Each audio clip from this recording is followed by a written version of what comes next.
Prisha, what are you doing? I'm stuck in numbers, Mommy. Why do we need numbers? That's a good question to ask. Why do we need numbers? What do you think? I think it's because when we're young, we have to learn everything. And we have to learn how to count.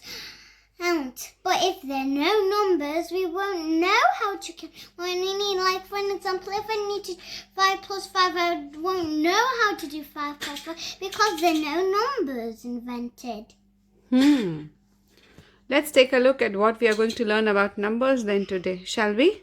Yes. We were rainbow colors. Tell me, Prisha, what are we going to see today? We're going to learn about why do we need numbers and understand how we need numbers. And then we'll see how we express them differently. What we can measure using numbers and how numbers can be used to indicate positions. Does it sound interesting, Prisha? Yes. Are you excited? Okay, let's start. So to understand why we need numbers, let us understand where we use numbers. Where do we use numbers, Prisha? We use numbers on a clock or on coins. Okay, where else do we use them? I think we use them when we're doing something like with our fingers. Okay. So basically we use numbers to describe amount of things, isn't it? 1 coin, 2 o'clock, 3 toys, 5 girls, so on. So coming to the next thing, Prisha, what do you think? How do we express numbers? Can you think of different ways of expressing? I don't know what express means. Expressing means how do we present them? Fingers, write them all with beads.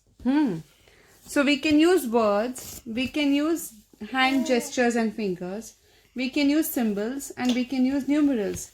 For example, 5, the way it's written, the way we show them with our fingers, the Roman numerals, and the number. So if we look at an example over here, we can say the number 5, we can write it, we can show it with our fingers, we can write it in Roman numerals or Roman letters, and we can even write it in our regular numerals.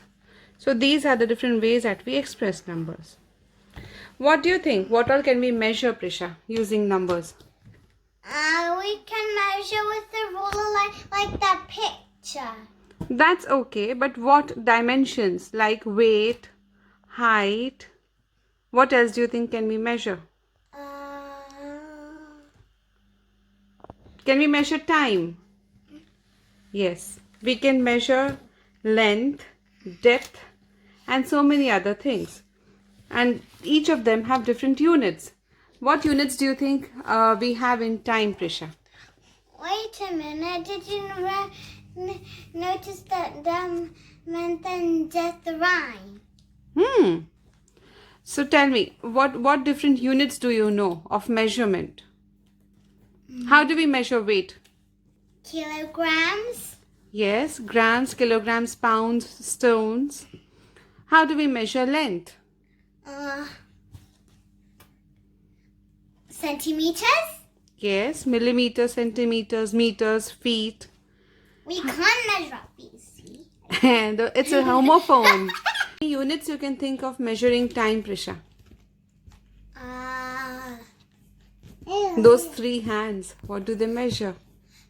Do they measure seconds, minutes, and hours? Yes, they measure seconds, minutes, and hours, which then become days, which then become months, which then become years. So isn't it fascinating the way we use numbers everywhere? Oh no, my baby sister's put the book in her mouth. Navisha, are you already reading? She put the book in her mouth. Okay, bye guys. It's not bye yet. Before bye, we need to see one last thing. We need to see how do we use numbers to indicate position. Can you think of an example? No. Okay, I'll tell you. What happens in a race? You win and someone has to be the loser. Yes, not about the loser and the winner. What positions do you get? Who came first, second? Third, fourth, So fifth, we are using sixth, numbers. 7th, 8th, 9th. Okay, hold on. So we are using numbers to indicate positions. So did you understand how we use numbers to indicate positions? Yes, bye.